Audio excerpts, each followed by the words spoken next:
कशी तरी थकत आणि इथं सुंदर फुलं पण आलेत. या फुलांच्या तिथे आहे मंदिराचं शेततळ आणि ही बाजूला आहेत सागवानाची झाडं. इथून हे छत्रपती संभाजीनगर आणि या बाजूला येणाऱ्या परिसरात आपल्याला दिसतो दौलताबाद.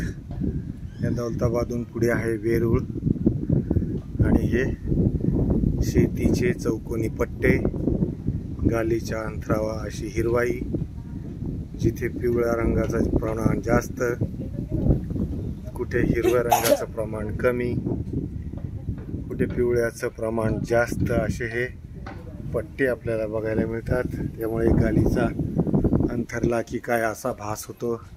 आणि इथून आपण जाऊ शकतो भांगशीमाता गडसाठी.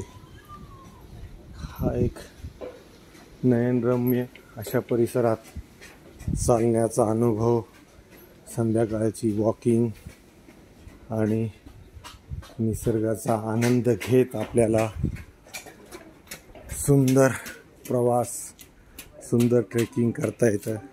मधून ही व्यायाम करणारी मुलं पोलीस भरती किंवा अशा परीक्षांच्या तयारीसाठी रोज इथे पळत असावी, व्यायाम करत असावी, असाही दृश्य आपल्याला इथून दिसतं. आणि इथून येत आहे हे सुंदर असा परिसर. हां बोला.